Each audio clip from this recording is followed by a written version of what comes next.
అందరికీ నమస్కారం. ఈరోజు మన రాష్ట్రం అంతటా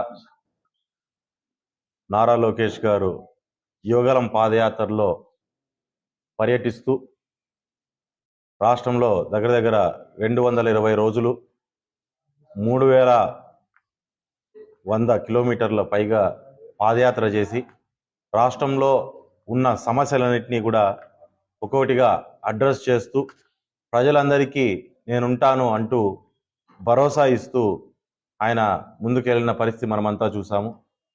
ఎక్కడికి వెళ్ళినా నారా లోకేష్ గారికి ప్రజలందరూ కూడా బ్రహ్మరథం పడుతూ ఆయన మీద ఉన్న నమ్మకాన్ని వారి అభిమానంలో వాళ్ళు చూపించడం జరిగింది. ఆయన మీద ఉన్న నమ్మకాన్ని కూడా ప్రజలు ఎంతవరకు పెట్టుకున్నారనే విషయం కూడా మనకి పాదయాత్రను చూసినాక మనకు అర్థమైంది. దాంతోపాటు ఒక నమ్మకము అభిమానం అనేదే కాకుండా ఈరోజు ఈ రాష్ట్రం నుంచి వివిధ వర్గాలు, వివిధ కులాలు, లేకుంటే అన్ని ఏజ్ గ్రూప్స్, మహిళలు కానీ, పురుషులు కానీ, వృద్ధులు కానీ ఎంత ఇబ్బందులు పడుతున్నారు అనే విషయం కూడా మనకు పాదయాత్రను ఒక్కసారి గమనిస్తే పూర్తి స్థాయిలో మనకు అర్థమవుతుంది. అందులో భాగంగా ఆయన మొత్తం రాష్ట్రం అంతా తిరిగి ప్రతి ఒక్కరికి హామీలు ఇస్తూ వెళ్ళారు.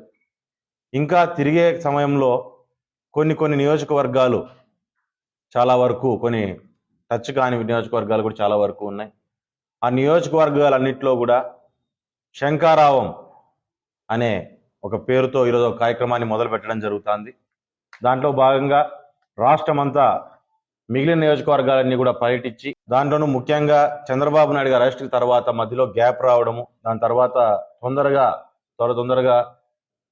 మిగిలిన పాదయాత్రను కూడా అయిపోగొట్టుకోవడం, ఇటువంటి పరిస్థితులు ఉన్నాయి. కాబట్టి ప్రజలతో పూర్తి స్థాయిలో కలవలేకపోయాను ఆ సమస్య మొదలైనప్పటి నుంచి అనే ఒక ఆలోచనతో ఈ శంఖారావాన్ని మొదలు పెట్టడం జరిగింది. ఇది రాబోయే ఎలక్షన్లకు శంఖారావం లాగా అందరూ సిద్ధంగా అండి, సంసిద్ధం కావాలి.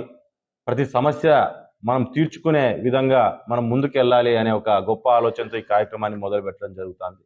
కాబట్టి రాష్ట్రం అంతా మరొకసారి నారా లోకేష్ గారు పర్యటిస్తూ అక్కడ ప్రజలందరూ కూడా ఆ సమస్యలు ఏవైతే మీరు చెప్పాలనుకుంటున్నారో ఆ సమస్యలన్నింటినీ కూడా నారా లోకేష్ గారికి నేరుగా వెళ్ళి ఆయనతో మాట్లాడి, అర్జీల రూపంలో కావచ్చు, లేకుంటే ఆయన పెట్టిన మీటింగ్లో కూడా ప్రజలకు కూడా మాట్లాడే అవకాశాన్ని ఇస్తారు. కాబట్టి ఆ మీటింగ్స్లో కూడా మీరు అటెండ్ అయ్యి సమస్యలన్నీ కూడా చెప్పాలి అని చెప్పి ప్రజలందరినీ కూడా కోరడం జరుగుతుంది.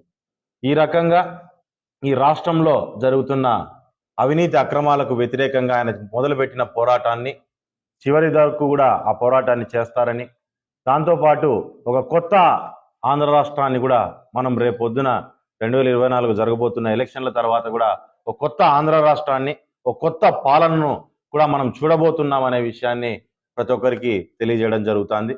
దాంతోపాటు ముఖ్యంగా న్యూ ఓటర్స్ మీద కూడా వాళ్ళకందరికీ అవగాహన తీసుకురావాలని చెప్పని దాని మీద కూడా ఈరోజు నారా లోకేష్ గారు ఒక సంకల్పం తీసుకొని ముందుకు వస్తున్నారు. ప్రతి ఒక్కరికి ఈరోజు కొత్త ఓటర్లు వస్తున్నారు. దాంట్లో ఎలక్షన్ అనగానే ఈరోజు ఎట్టయిపోయిందంటే రకరకాల ప్రలోభాలు లేకుంటే రకరకాల ఆలోచనలతో వాళ్ళని ఆ ఓటును కూడా కొనుక్కొని ఈ రకంగా జరిగే ఎలక్షన్లను మనం చూస్తూ వస్తున్నాం.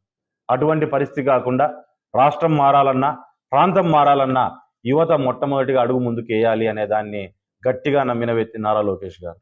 ఆయన ఆలోచన మేరకే న్యూ ఓటర్స్ అందరికీ కూడా అవగాహన సదస్సులు మనకు పెట్టాలని చెప్పని ప్రతి నియోజకవర్గంలో కూడా చెప్పడం జరిగింది.